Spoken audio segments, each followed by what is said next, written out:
வாழ்க்கையில இருக்கிற நம்பிக்கையே அவர் உயிர்த்தெழுந்தது தான். அவர் மரிச்சவராக இருந்திருந்தா எப்படி இருந்திருக்கும்? அவர் உயிர்த்தெழுந்தது தான் இன்னைக்கு நமக்கு பெரிய நம்பிக்கை. ஆமென், ஆமென். நீங்க யாரா இருந்தாலும் சரி, உங்களுடைய வாழ்க்கையில ஒரு நம்பிக்கை உண்டு.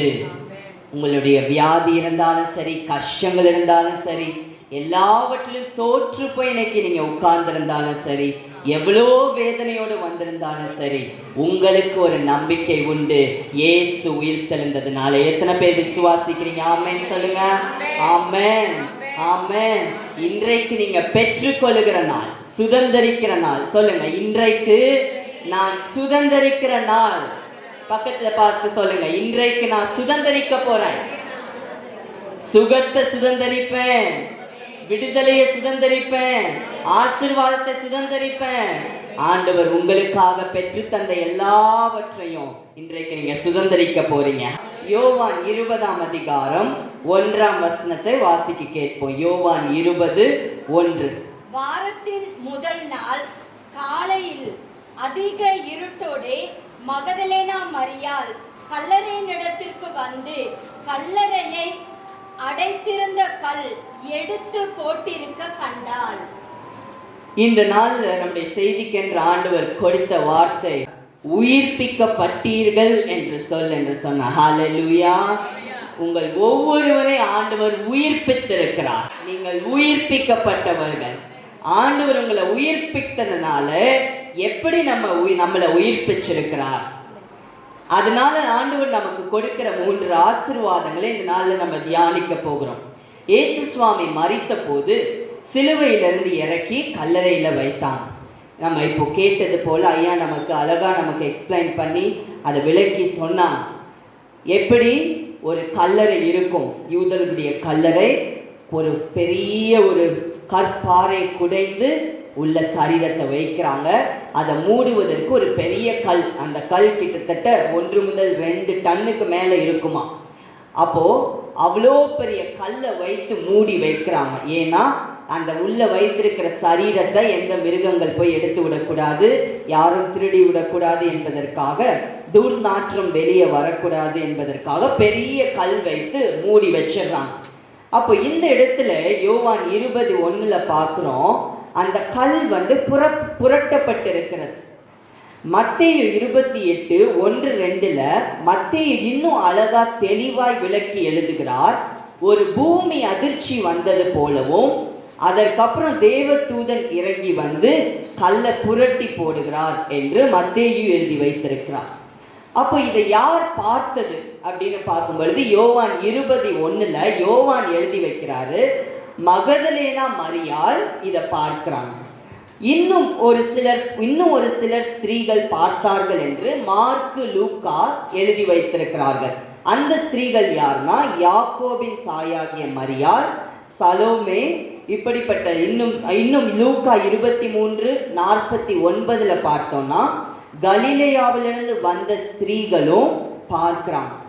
அப்ப இவங்க எல்லாம் வாசனை திரவியம் கொண்டு வந்து வைக்கணும் அப்படின்னு சொல்லி வரும்பொழுதுதான் அவங்க பார்க்குறாங்க, அங்கே சரீரம் இல்லை.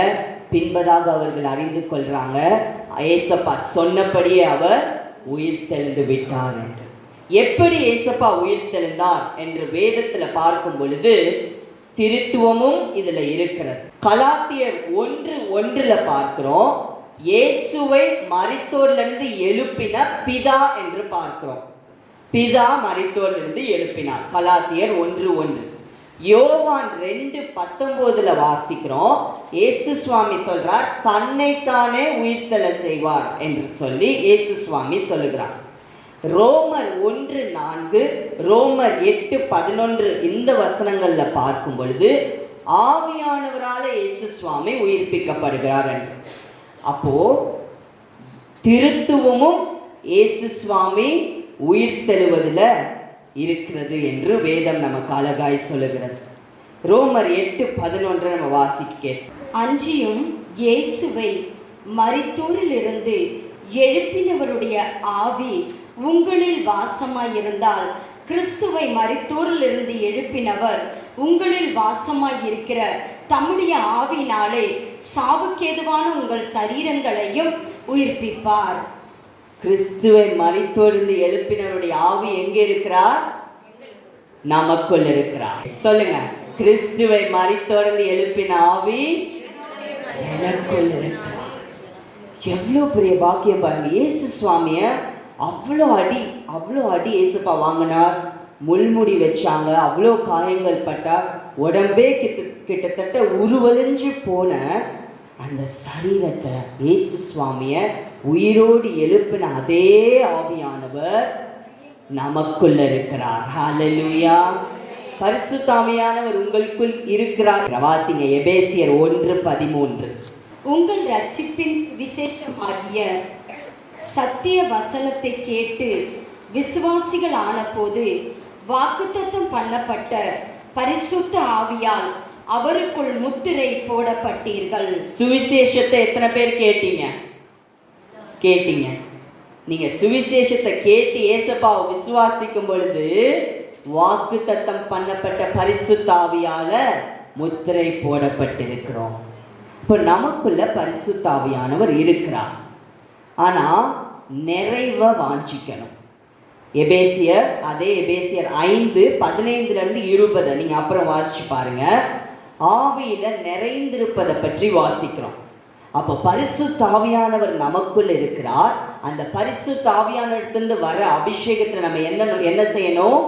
நிறைஞ்சிருக்கணும். அப்பதான் நமக்குள்ள ஒரு சந்தோஷம் இருக்கும், சமாதானம், மன நிம்மதி இருக்கும். எல்லாமே பரிசுத்த ஆவியானவர் மூலமாய் வருகிறது. இப்ப இயேசுவை உயிர்த்தெழுத வைத்த அந்த ஆவியானவர் நமக்குள்ள இருப்பதனால் 3 விதமான காரியங்களை நமக்குள்ள உயிர்ப்பிக்கிறார். முதலாவதாக உள்ளானதை அவர் உயிர்ப்பித்தார். ஆவி, ஆத்துமா, சரீரம். 2 கொரிந்தியர் 4:16. ஆனபடியினாலே நாங்கள் சோர்ந்து போகிறதில்லை. எங்கள் புறம்பான மனுஷனானது அழிந்தும் உள்ளான மனுஷனானது நாளுக்கு நாள் புதிதாக்கப்படுகிறது. உள்ளான மனுஷன் நாளுக்கு நாள் புதிதாக்கப்படுகிறது. அப்போ நம்ம எல்லாருக்கும் இப்ப வெளியில பார்க்கிற ஒருத்தர் உள்ள ஒருத்தர். நம்ம ஒவ்வொருவருக்கும் ஒரு உள்ளான மனுஷர் உண்டு. எபேசியர் 3:16, ரோமர் 7:22 இந்த வசனங்களையும் நீங்க வாசிச்சு பாருங்க. சரீரம் தான் வெளியில பார்க்கிறோம். நமக்குள்ள இன்னும் 2 பேரு இருக்கிறாங்க, ஆவி, ஆத்துமா. அப்போ இந்த சரீரத்துல தான் நமக்கு பார்க்கலாம், தொடுறத உணரலாம், வேற என்ன பண்ணலாம்? நுகரலாம், சாப்பிட்றத நம்ம ருசி பார்க்கலாம், கேட்கலாம். இது எல்லாமே நம்முடைய சரீரத்தில் நடக்கிறது. இப்போ இந்த ஆத்துமா, வாங்க ஆத்துமா இந்த பக்கம் வாங்க. இந்த ஆத்துமா பாருங்க, இந்த ஆத்துமால 3 விதமான காரியங்கள் இருக்கு. இந்த ஆத்துமாங்கிறது உங்க மனசு, ஒன்று உங்க மனது. அடுத்ததா இந்த ஆத்துமா தான் உங்க விருப்பம். விரும்புறீங்களா வாழ்க்கையில? உங்க விருப்பம்லாம் இந்த ஆத்துமால இருந்து தான் வருது. இந்த சரீரம் சும்மா அந்த பூமியில வெளியரங்கமா இருக்கிறது. ஆத்துமா தான் உங்க மனசு, உங்க விருப்பம், உங்களுடைய இமோஷன், அதாவது உணர்வுகள், அழுகிறது, சந்தோஷப்படுறது, இது எல்லாமே உங்களுக்குள்ள இருந்து வருது. அதுதான் இந்த ஆத்துமால இருந்து வருகிறது. ஆத்துமா சரீரத்துக்கும் ஆவிக்கும் நடுவே ஒரு யுத்தம் நடக்குது. நம்மளுடைய ஆத்மாவுக்கு சரீரம் சொல்றத கேட்கிறதா, ஆவி சொல்றத கேட்டு நடக்கிறதா? எப்படி இந்த ஆத்மா நமக்கு வந்துச்சுன்னா, ஆண்டவர் ஆதாம மண்ணால சிருஷ்டித்தார். அதான் நம்ம சரீரம். ஊதுன உடனே ஆவி வந்துச்சு. அப்போ ஆதியாகமத்துல வாசிச்சீங்கன்னா தெரியும், மனுஷன் ஜீவ ஆத்துமாவானான் என்று எழுதப்பட்டிருக்கிறது. நாம் ஒவ்வொருவரும் ஒரு ஆவி மனிதன். இந்த ஆவி தான் தேவனோடு தொடர்பு கொள்ள முடியும். மனசாட்சின்னு சொல்லலாம். யோவான் 4:24 வாசிச்சீங்கன்னா, தேவனோடு நாம் தொடர்பு கொள்ள உதவி செய்வது இந்த ஆவி. ரோமர் 2:14-15 ரோமர் 2:14-15 வாசிங்கன்னா இந்த ஆவிக்கு தான் எது சரி எது தவறுன்னு தெரியும். அப்படிதான் ஆண்டவர் நம்மளை சிருஷ்டித்திருக்கிறார். ஆண்டவர் அப்படிதான் நம்மளை சிருஷ்டித்திருக்கிறார் என்று வேதம் தெளிவா சொல்லுகிறது. ரோமர் 2:14-15 எது சரி எது தவறு என்று. இப்ப இந்த ஆதாம் ஏவாளை படைத்த பொழுது பாவம் செய்யறதுக்கு முன்னாடி இந்த ஆவி சொல்றத கேட்டுதான் இந்த ஆத்துமா நடந்துச்சு. 3 பேர் ஒரே ஆளுன்னு நினைச்சுக்கணும். இப்போ இந்த ஆவி சொல்றத கேட்டுதான் போயிட்டு இருந்துச்சு. இந்த ஏவாள் என்ன பண்ணாங்க, ஒரு நிமிஷம் அந்த கண்ணுல பார்த்து அது நல்லா இருக்குன்னு உடனே என்ன பண்ணிட்டாங்க, எடுத்துட்டாங்க. அப்போ என்ன ஆயிடுச்சு, மாம்சம் ஆளுகை எடுத்துச்சு. அப்போதான் என்னாச்சு, நம்மளுடைய ஆவி மறிச்சிச்சு. ஆகவே தான் வேதத்துல வாசிக்கிறோம், யோவான் 3:5-6 வாசிக்கிறோம். ஏசாமி சொல்றார், மறுபடியும் நீங்க பிறக்க வேண்டும் என்று சொல்லுகிறார். மறுபடியும் பிறக்கிறதுனா என்ன, ரட்சிக்கப்படுகிறது. முன்னாடி நமக்கு இருந்த அந்த மரித்த ஆவி உயிர்ப்பிக்கப்படுகிறது. எபேசியர் 2:1 அக்கிரமங்களினாலும் பாவங்களினாலும் மரித்தவர்களாயிருந்த உங்களை உயிர்ப்பித்தார். அக்கிரமங்களிலும் பாவங்களிலும் மரித்தவர்கள் இருந்த நம்மை உயிர்ப்பித்தார். பக்கத்துல பார்த்து சொல்லுங்க, ஆண்டவர் உங்களை உயிர்ப்பிச்சிருக்கிறார். ஆண்டவர் உங்களை உயிர்ப்பிச்சிருக்கிறார். ஹல்லேலூயா. உங்களை ஆண்டவர் உயிர்ப்பித்து விட்டார். எவ்வளவு பெரிய பாக்கியம் பாருங்க. இன்னும் ரோமர் 6:10-13 வாசிக்கும் பொழுது தெரியும். 10-11 மட்டும் நம்ம வாசிக்க கேட்போம். அவர் மரித்தது பாவத்திற்கென்று ஒரே தரம் மரித்தார். அவர் பிழைத்திருக்கிறது தேவனுக்கென்று பிழைத்திருக்கிறார். அப்படியே நீங்களும் உங்களை பாவத்திற்கு மரித்தவர்களாயும் நம்முடைய கர்த்தராகிய இயேசு கிறிஸ்துவுக்குள் தேவனுக்கென்று பிழைத்திருக்கிறவர்களாகவும் எண்ணிக்கொள்ளுங்கள். ஏசாமி எப்படி மரிச்சு உயிர் தெழுந்தாரோ அப்படியே நீங்களும் என்ன பண்ணியிருக்கிறீங்க, உயிர் தெழுந்திருக்கிறீங்க. மரிச்சு உயிர் தெழுந்திருக்கிறீங்க. இயேசு சுவாமி மரித்து அடக்கம் பண்ணப்பட்டது போல நீங்களும் பாவத்துக்கு மரித்து அடக்கம் பண்ணப்பட்டு இப்போ ரட்சிக்கப்பட்டு இந்த சபையில இயேசுவை விசுவாசி உட்கார்ந்திருக்கிற நீங்க எல்லாருமே உயிர் தெழுந்திருக்கிறீங்க. ஹல்லேலூயா. திரும்பி திரும்பி நீங்க மரிக்க போறதில்ல. உயிர் தெழுந்தா உயிர் தெழுந்தது தான். இனி உங்களுக்கு பயமே தெரியல, ஐயோ நான் சின்ன தப்பு பண்ணிட்டேனே அப்ப நான் செத்துட்டேனா அப்படின்னு நீங்க கேள்வி கேட்க வேணாம். ஏசாமி ஒரே தரம் மரித்து உயிர் தெழுந்தது போல நீங்களும் ஒரே தரம் மரித்து உயிர் தெழுந்துட்டீங்க. இப்போ நீங்க உயிர் தெழுந்துட்டீங்க. அப்போ தப்பு பண்ணா என்ன செய்யணும்? நீங்க இந்த உலகத்துல வாழ்றீங்க, உலகம் ஃபுல்லா பாவமா இருக்கு. அப்போ தப்பு பண்ணா என்ன செய்யணும்? 2 கொரிந்தியர் 4:16 ஆனபடியினாலே நாங்கள் சோர்ந்து போகிறதில்லை. எங்கள் புறம்பான மனுஷனானது அழிந்தும் உள்ளான மனுஷனானது நாளுக்கு நாள் புதிதாக்கப்படுகிறது. உள்ளான மனுஷன் என்ன ஆகணும்? நாளுக்கு நாள் புதிதாக்கப்படணும். எப்ப புதிதாக்கப்படணும்? நாளுக்கு நாள். அதுக்கு தாங்க நாளுக்கு நாள் உங்களுக்கு காலையில டிவியில வசனம் வருது, நாளுக்கு நாள் ஊழியக்காரங்க பேசுறாங்க, நாளுக்கு நாள் ஜெபம் பண்ணணும், நாளுக்கு நாள் வேதத்தை வாசிக்கணும். எப்படி காலையில எந்திரிக்கும் போது உங்க வாயில துர்நாற்றம் வீசுதா இல்லையா? என்ன பண்றீங்க? பல்ல விளக்குறீங்க, வாயை கொப்பளிக்கிறீங்க. அதுதான் நாளுக்கு நாள் நீங்க என்ன பண்ணணும்? புதிதாக்கப்படணும். இந்த மனசு இந்த ஆத்துமாங்கிற மனசு புதிதாக்கணும்னா தினமும் என்ன பண்ணணும்? இந்த ஆவிட்ட ஒப்பு கொடுக்கணும். இந்த ஆவி பரிசுத்த ஆவியானவரோடு இணையப்பட்டது. உள்ளானத உயிர்ப்பிச்சு வச்சிருக்கிறார். ஆதியாகமம் 3:6 பார்க்கிறோம். ஏவாள் ஒரு தப்பு பண்றாங்க. என்னன்னா, ஆண்டவர் சாப்பிடாம சொன்னதை மறந்துட்டு எடுத்துடுறாங்க. அதுதான் நடக்கும். நீங்கள் உங்கள் சரீரத்தை ஆளுகை பண்ண வச்சிங்கன்னா. மறந்துடுவீங்க பைபிள் வாசிக்க, மறந்துடுவீங்க ஜெபிக்க. எப்போனா உங்கள் சரீரம் ஆளுகையில் இருக்குதுன்னு அர்த்தம். என்னைக்கு உங்கள் ஆவி ஆளுகை செய்யுதோ அப்போதான் நீங்கள் புதிதாக்கப்படுவீர்கள். ஹல்லேலூயா. லூக்கா 24:1 பார்க்கிறோம், சில ஸ்திரீகள் இயேசு உயிர்த்தெழுந்தான்னு சொல்லியும், உயிர்த்தெழுவேன்னு இயேசுப்பா சொல்லிட்டு போயும் அந்த ஸ்திரீகள் என்ன பண்ணாங்க? மறந்துட்டாங்க. வாசனை திரவியங்களை தான் வாங்கிட்டு போறாங்க. ஏன் மறந்தாங்க? அவங்க சரீரம் ஆளுகையில் இருந்துச்சு. இன்னைக்கு உங்க சரீரம் ஆளுகையில் இருந்துச்சுன்னா கண் போன போக்குல, கை போற போக்குல, கால் போற போக்குல அப்படியே போயிட்டு இருப்பீங்க. என்னைக்கு நம்ம யாவி ஆளுகையில் இருக்குன்னு நினைக்கிறீங்களோ அன்னைக்கு தான் நீங்கள் உண்மையான ஆண்டவருடைய பிள்ளைகளாக வாழ்கிறீங்கன்னு அர்த்தம். அப்போ நம்ம வாழ்க்கை உங்களுக்குள்ள எங்கிருந்து? உள்ளிருந்து நான் வாழணும். என் ஆவியும் தேவனுடைய ஆவியும் இணைந்திருக்கிறார்.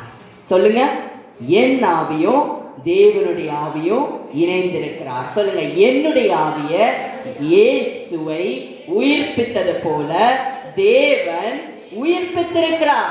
நான் புதிதாக்கப்படுகிறவன், நாளுக்கு நாள் புதிதாக்கப்படுகிறவன். சின்ன ஒரு பொய் சொல்லிட்டீங்கன்னா அதை பற்றி வருத்தப்படாதீங்க. உடனே என்ன பண்ணுங்க? இயேசுவின் நாமத்தில் அந்த கதவை, பிசாசுக்கு திறக்கப்பட்ட கதவை அடைக்கிறேன். என்னுடைய ஆவி ஆளுகையில் இருக்கிறது, நான் உயிர்ப்பிக்கப்பட்டவன். திரும்பி கனெக்ட் ஆயிரணும், திரும்பி கனெக்ட் ஆகும். நீங்கள் இடம் கொடுத்தீங்க, பிசாசு மொத்தமாக உங்களை பிடிச்சிருவான். விடவே கூடாது. உள்ளிருந்து வாழணும். எத்தனை பேர் இன்னையிலிருந்து உள்ளிருந்து வாழ போறீங்க? வெளியே இல்லை, உள்ளிருந்து வாழ போறீங்க. சொல்லுங்க, எத்தனை பேர் உள்ளிருந்து வாழ போறீங்க? ஹல்லேலூயா, ஹல்லேலூயா. இதுக்காக தான் இயேசுப்பா உயிர்த்தெழுந்தார், நம்மளை உள்ளிருந்து வாழ வைக்க. உங்க ஆவியும் பரிசுத்த ஆவியும் இணைந்திருக்கிற சுகம் எங்க இருந்து வரப்போகுது? உள்ள இருந்து. உங்க பலன் எங்க இருந்து வரப்போகுது? உள்ள இருந்து. ஹல்லேலூயா. உங்க விடுதலை எங்க இருந்து வரப்போகுது? உள்ள இருந்து. உங்க ஆசீர்வாதம் எங்க இருந்து வரப்போகுது? உள்ள இருந்து. உங்க ஆவியும் பரிசுத்த ஆவியும் இணைந்திருக்கிறார். ஆசீர்வாதங்கள் உங்க வாழ்க்கையில வரப்போகுது. ஹல்லேலூயா. சில சமயம் சின்ன சின்ன தீர்மானம் எடுக்கணும். என்ன செய்யறது? இந்த காரியத்தில் எப்படி, உங்களுடைய வியாபாரத்தில் சரி, வேலையில் சரி, விவசாயத்தில் சரி, இந்த காரியத்தை நான் எப்படி செய்வது? இதுக்கு பதிலாக இது வாங்கணுமா? என்ன செய்யணும்? அப்போ நீங்கள் எப்படி தெரியுமா யோசிக்கணும்? உள்ளிருந்து யோசிக்கணும், ஆவியிலிருந்து யோசிக்கணும். ஹல்லேலூயா. உள்ளானதை உயிர்ப்பித்திருக்கிறார். இரண்டாவதாக உன்னதங்களுக்காக உயிர்ப்பித்தார். எபேசியர் 2:5. அக்கிரமங்களில் மரித்தவர்களாய் இருந்த நம்மை கிறிஸ்துவுடனே கூட உயிர்ப்பித்தார். அப்படி 7ஆம் வசனத்துக்கு வாங்க. கிறிஸ்து இயேசுவுக்குள் நம்மை அவரோட கூட எழுப்பி உன்னதங்களிலே அவரோட கூட உட்காரவும் செய்தார். பாருங்களேன், நல்ல வாசிங்க. கிறிஸ்துவுடனே கூட எழுப்பி உன்னதங்களிலே உட்காரவும் செய்தார். உன்னதங்களிலே அவரோட கூட உட்காரவும் செய்தார். அப்ப நீங்க இப்ப பூமியில இருக்கிறீங்களா, உன்னதத்துல இருக்கிறீங்களா? நீங்க எல்லாம் ஏசாமி தெய்வம் நம்புறீங்க. அப்போ எபேசியர் 2:7 என்ன எழுதி இருக்குன்னா, நம்மை அவரோட கூட எழுப்பி, நம்மளை எழுப்புனாரா? பாவ வாழ்க்கையில இருந்தோமா, எல்லாத்துல இருந்து நம்மளை கொண்டு வந்தாரா? அக்கிரமத்துல இருந்து கொண்டு வந்தாரா? அவங்க மன்னிச்சுட்டாரா? பரிசுத்தாவை கொடுத்துட்டாரா? என்ன பண்ணிருக்காரு? உன்னதங்கள்ல உட்கார வச்சிருக்கார். அப்போ உங்க ஆவி எங்க இருக்கிறது? உன்னதங்களா? உன்னதங்களை உட்கார வச்சுட்டாரா அப்படின்னு தான் எழுதி இருக்கு. வெப்பார்னு எழுதல, நல்ல வாசிச்சு பாருங்க. உன்னதங்களே அவரோட கூட செய்தார். முடிஞ்சிருச்சு. Past tense. இங்கிலீஷ் கிளாஸ் எடுக்க ஆரம்பிச்சு. பாஸ்ட் டென்ஸ் முடிஞ்சிருச்சு. கடந்த காலம். அப்போ ஆண்டவர் உங்களை உட்கார வச்சுட்டாரு. ஆவி எங்கே இருக்குன்னா இப்படி ஆண்டவரோடு கனெக்டாக இருக்கு. அப்போ நம்ம ஆண்டவரோடு இருக்கனால ஆண்டவரே நமக்கு சமீபமாக இருக்கிறாரு. ஏசாமி சொன்னார்ல, தேவனுடைய ராஜ்யம் சமீபத்தில் இருக்கிறன்னா அப்போ ஆண்டவர் நமக்கு சமீபமாக இருக்கிறாரு. நம்ம ஆவி அவரோட ஆவியோடு இருக்கு, அந்த ஆவி அவரை சுற்றி சுற்றி இருக்கிறது. அப்போ நான் மட்டும் இல்லை, உங்காவி உங்காவி உங்காவி எல்லாருமே எங்கே இருக்கோம்? உன்னதங்களில் இருக்கிறோம். அதுக்காக தான் ஆண்டவர் நம்மை உயிர்ப்பித்தார். ஹல்லேலூயா, ஹல்லேலூயா. நம்மளுக்கு ஃபுல் கனெக்ஷன் இருக்கு, முழு தொடர்பும் இருக்கிறது. கொலோசியர் 3:1 வாசிங்க. கொலோசியர் 3:1. நீங்கள் கிறிஸ்துவுடன் கூட எழுந்ததுண்டானால் கிறிஸ்து தேவனுடைய வலது பாரிசத்தில் வீற்றிருக்கும் இடத்தில் உள்ள மேலானவைகளை தேடுங்கள். அப்போ நம்ம என்ன செய்யணும்? இனிமேல் அவரோடு எழுந்ததுனால எதை பத்தி தான் நம்ம யோசிக்கணும்? மேலானதை தான் யோசிக்கணும். ஆதாம் ஏவாள் ஆண்டவரோடு இருந்தாங்க, தொடர்புல இருந்தாங்க. அவங்க என்ன பண்ணாங்க? அதை இழந்து போனாங்க பாவத்தினால. இப்ப மீண்டும் ஆண்டவர் நமக்கு அந்த தொடர்பை கொடுத்துட்டார்.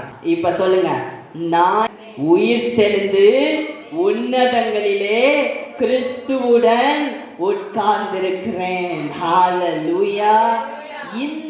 இந்த வெளிப்பாடை தான் பவுல் பெற்று எபேசியர் நிருபத்தில் எழுதியிருக்கார். எபேசியர் 2:7 உன்னதங்களிலே உட்கார வைத்திருக்கிறார். அப்பா, இனி நீங்க எல்லாம் பூமிக்குரியவங்களே இல்லை, பூமிக்குரியவங்களே இல்லை. அன்னைக்கு பாருங்க, இயேசு சுவாமியை மரித்து உயிர்த்தெழுந்ததுக்கு அப்புறம் அந்த துணியை தலைக்கு போட்டிருந்த துணி என்ன பண்ணியிருந்தாரு? நாப்கின்னு சொல்லுவாங்க. அதை என்ன பண்ணாங்க? சுருட்டி, ஆங்கில ஐயா என்ன சொன்னாங்க? மடிச்சு, ஆங்கில வேதாகத்தில் அதை மடிச்சு வச்சுட்டு போனார். இப்போ இந்த யூதர்கள் சாப்பிடும்போது என்ன செய்வாங்கன்னா, சாப்பிடும்போது இந்த துணி இருக்குதுல்ல, அவங்க கை துடைக்கிற அந்த நாப்கின், அந்த நாப்கினை போட்டு போயிட்டாங்கன்னா வரமாட்டாங்கன்னு அர்த்தம். மடிச்சு வச்சுட்டு போயிருந்தாங்கன்னா திரும்பி வருவாங்கன்னு அர்த்தம். இப்ப ஏசாமி என்ன பண்ணிட்டு போயிருக்காரு? அப்படியே போட்டு போல, மடிச்சு வச்சிருந்திருக்கு. அப்போ ஏசாமி திரும்பி வருவார் என்ற அர்த்தம். ஹல்லேலூயா, ஹல்லேலூயா. இப்ப ஆண்டவர் நம்மளை உயிர்ப்பிச்சு எங்க வச்சிருக்கிறார்? நம்மளுடைய ஆவிய உன்னதங்களோடு தொடர்புல அங்க வச்சிருக்கிறாரு. அப்போ நம்ம ரகசியவர்கள் என்ன பண்ணுவோம்? அவரோடு போவோம். நம்ம என்ன பண்ணுவோம்? திரும்பி அவரோடு வருவோம், ஆளுகை செய்வதற்கு வருவோம். ஹல்லேலூயா. இதுதாங்க கிறிஸ்தவ வாழ்க்கை, இதுதான் கிறிஸ்தவ வாழ்க்கை. சாதாரணதே கிடையாது. உன்னதங்களே உட்கார வைத்திருக்கிறான். எவ்வளோ பெரிய பிரச்சனை உங்க வாழ்க்கையில வந்தாலும் சரி, உங்களுக்கு ஒரு சமாதானம் இருக்கும், உங்க மனசுல ஒரு நிம்மதி இருக்கும். ஏன்னா உன்னதங்களோட உட்கார வச்சுட்டார். உங்களுக்கு இனி குழப்பமே இல்லை. எதற்காக அவர் உயிர்ப்பித்தார்? முதலாவது நம்ம பார்த்தோம், உள்ளானதை உயிர்ப்பித்தார். இரண்டாவது, உன்னதங்களுக்காக உயிர்ப்பித்தார். மூன்றாவது, உருவாக்கும்படி உயிர்ப்பித்தார். ஹல்லேலூயா. பிசாசு உங்க வாழ்க்கையின் கதவை தட்டும் பொழுது பாவ எண்ணங்களையோ, வியாதிகளையோ, பலவீனங்களையோ, குழப்பங்களையோ, கஷ்டங்களையோ, கடன் வாங்குற அளவுக்கு உங்களுக்கு பிரச்சனை கொண்டு வந்தா நீங்க என்ன பண்ண? வாயை திறந்துடணும், வார்த்தை எடுத்து என்ன செய்யணும்? பேசணும். பொல்லாத பிசாசே, கர்த்தர் எனக்கு சொல்லி இருக்கிறார், நான் வியாதியோடு இருப்பது ஆண்டவருடைய சித்தம் அல்ல, இயேசுவின் தழும்புகளால் நான் சுகமாயிட்டேன். 2 கொரிந்தியர் 5:17 படி பழையவைகள் எல்லாம் ஒளிந்து போயின, நான் புதிதாய் இருக்கிறேன்னு பேசணும். 1 பேர் 2:2 என்ன சொல்றார்? புதிதாய் பிறந்த குழந்தையை போல இருக்கிறோமா? அப்போ குழந்தை என்ன பண்ணும்? வளரும். அதுதான் நான் உங்களுக்கு சொன்னேன், அவர் நம்மளை உயிர்ப்பிச்சதுக்கு காரணம் அனுதினம் நம்மளை உருவாக்க, நம்மளை வளர்க்க. உங்களை வளர்க்கிறது யாரு? ஏசப்பா. ஹல்லேலூயா. நாளுக்கு நாள் மகிமையின் மேல் மகிமை, பலத்தின் மேல் பலன். 1 கொரிந்தியர் 4:14 நம்ம வாசிச்சது போல நாளுக்கு நாள் உங்க மனசு புதிதாக்கப்படணும். அதுக்காக தான் ஆண்டவர் உங்களை உயிர்ப்பிச்சிருக்கிறார். இனிமேல் உங்களுக்கு சினிமா பாட்டு கேட்கும் பொழுது இன்ட்ரெஸ்ட் வராது, உங்களுக்கே பிடிக்காது. ஏன்னா நீங்க கண் போன போக்கு வாழ்றதில்ல. எங்க இருந்து வாழ்றீங்க? உள்ள இருந்து வாழ்றீங்க. சில ஜோக்கு கேட்டா உங்களுக்கு சிரிப்பு வராது. ஏன்னா அது உங்களுக்கு ஜோக்காவே தெரியாது, அது சும்மா மாதிரி உங்களுக்கு தெரியும். ஏன்னா எங்க இருந்து வாழ்றீங்க? உள்ள இருந்து வாழ்றீங்க. சில புறணிகளை கேட்டா உங்களுக்கு எப்படி இருக்கும்? அது சும்மா பேசி என்ன இந்த பூமியை பத்தியே பேசிட்டு இருக்காங்கன்னு உங்களுக்கு யோசனை வரும். ஏன்னா எங்க இருந்து வாழ்றீங்க? உள்ள இருந்து வாழ்றீங்க. 2 வசனம் வாசிக்க போறோம், எல்லாரும் வாசிக்கணும். ஏசாயா 53:5. ஏசாயா 53:5 எல்லாம் சேர்ந்து வாசிக்க போறோம். நம்முடைய மீறுதல்களின் நிமித்தம் அவர் காயப்பட்டு, நம்முடைய அக்கிரமங்களின் நிமித்தம் அவர் நொறுக்கப்பட்டார். நமக்கு சமாதானத்தை உண்டு பண்ணும் ஆக்கினை அவர் மேல் வந்தது.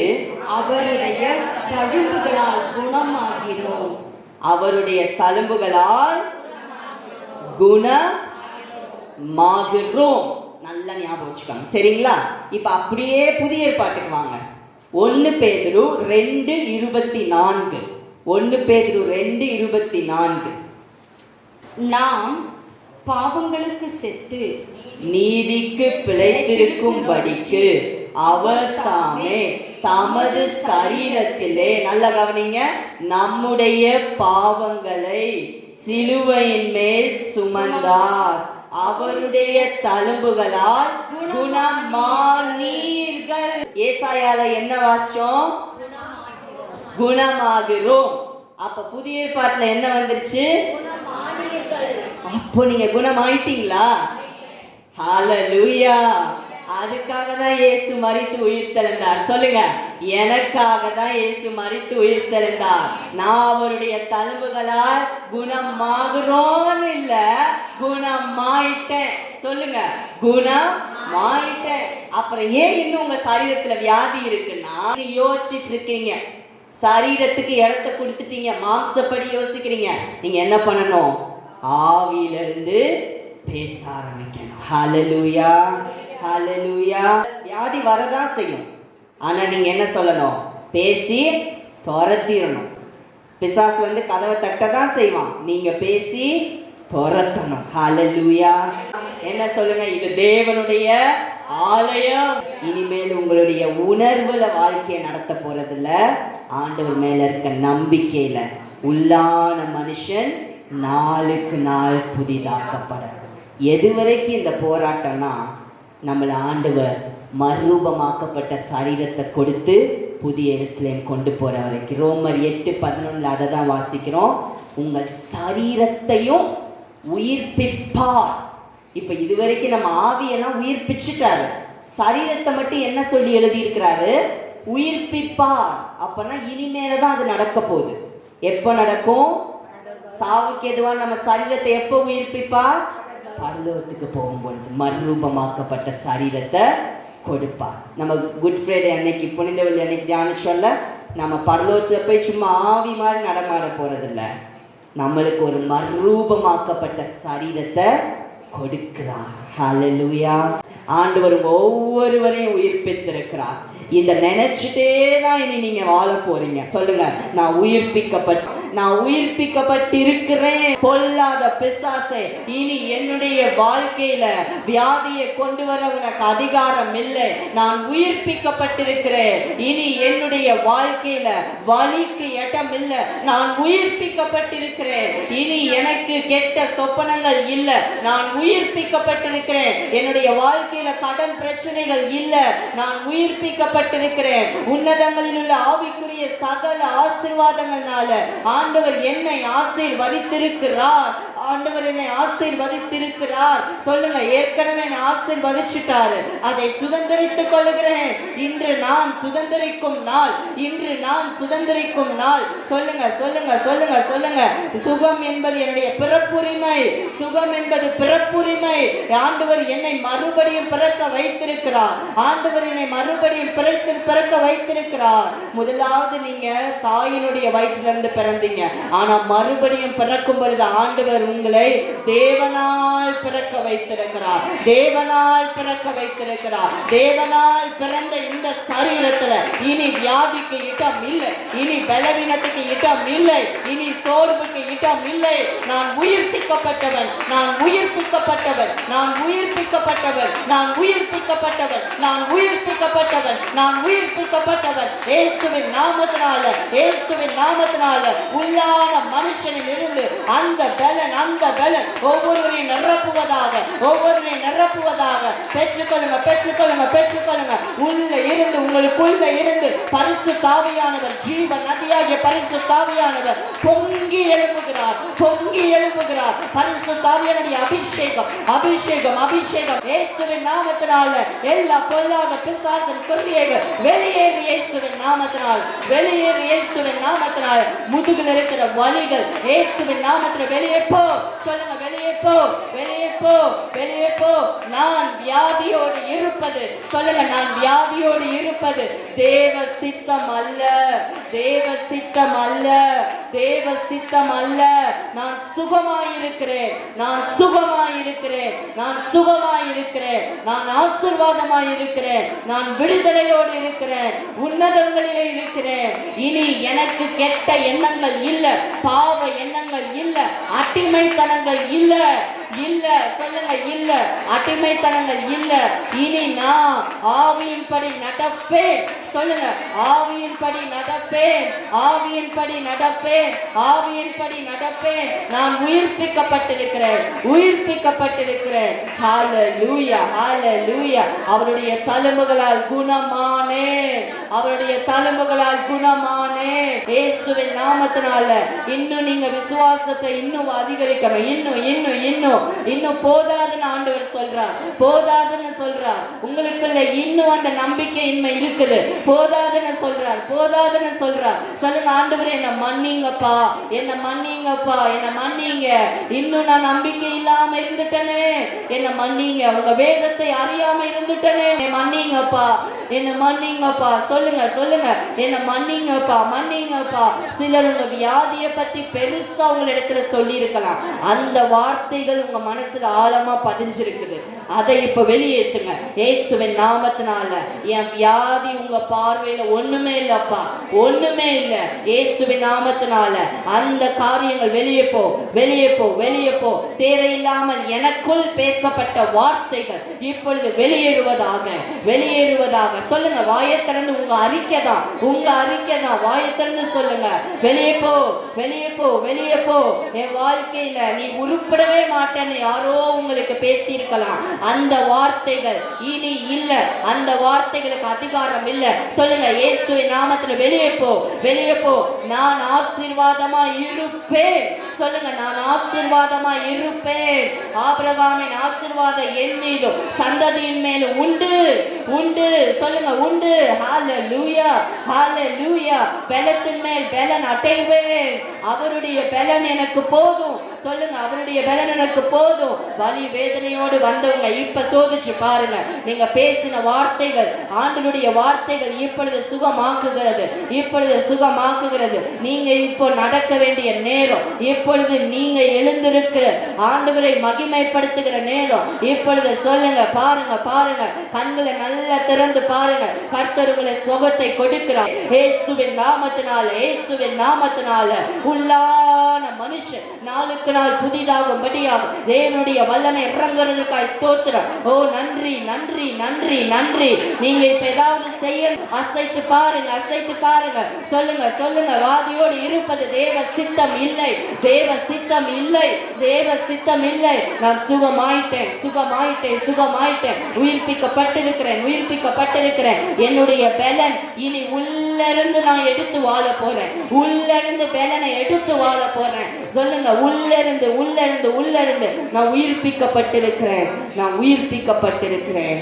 நன்றி அப்பா, நன்றி அப்பா, நன்றி அப்பா. ஆண்டவரே, நீர் எங்களோடு பேசினதற்காக உமக்கு நன்றி. எங்கள் உள்ளானதை உயிர்ப்பித்திருக்கிறேன். உமக்கு ஸ்தோத்திரம். எங்களுடைய ஆவியும் தேவனுடைய ஆவியும் இணைந்து ஆளுகை செய்ய போகிறது. இனி நாங்க மண்டையில யோசிக்கிறத கேட்டு நடக்க போறதில்ல. இனி நாங்க உள்ள உணர்றத, ஆவியில உணர்றத கேட்டு வாழ போகிறோம். ஹல்லேலூயா. நன்றி நன்றி நன்றி. எங்களை உன்னதங்களுக்காக உயிர்ப்பித்தீரே, உமக்கு நன்றி. எங்களை உருவாக்கும்படி உயிர்ப்பித்தீரே, உமக்கு நன்றி. நாளுக்கு நாள் வேதத்தை வாசிக்க, நாளுக்கு நாள் வேத வார்த்தையை கேட்க, நாளுக்கு நாள் உம்மோடு தொடர்பு கொள்ள, ஆண்டவரே நாளுக்கு நாள் அபிஷேகத்துல நிரம்ப உதவி செய்யும் அப்பா. பரிசுத்த ஆவியானவர் ஆளுகை எடுத்துக்கொள்ள ஒவ்வொருவரை ஆசீர்வதியும். இந்த வார்த்தை ஒரு நாள் மறக்க கூடாது. பொல்லாத பிசாசு இந்த வார்த்தையை மறக்கடிக்க உனக்கு அதிகாரம் இல்லை. இனி வெளியே போ என்று உனக்கு கட்டளை கொடுக்கிறேன். தேவனுடைய ஊழியனை உனக்கு கட்டளை கொடுக்கிறேன். இவர்கள் எல்லாரும் இயேசுவின் பிள்ளைகள், இயேசுவின் பிள்ளைகள். உள்ளிருந்து வாழுகிற வாழ்க்கை, ஆவியின் வழிநடத்துவது வாழுகிற வாழ்க்கை இனிமேல் இயேசுவின் நாமத்தில் பிதாவே. ஆமென் ஆமென்.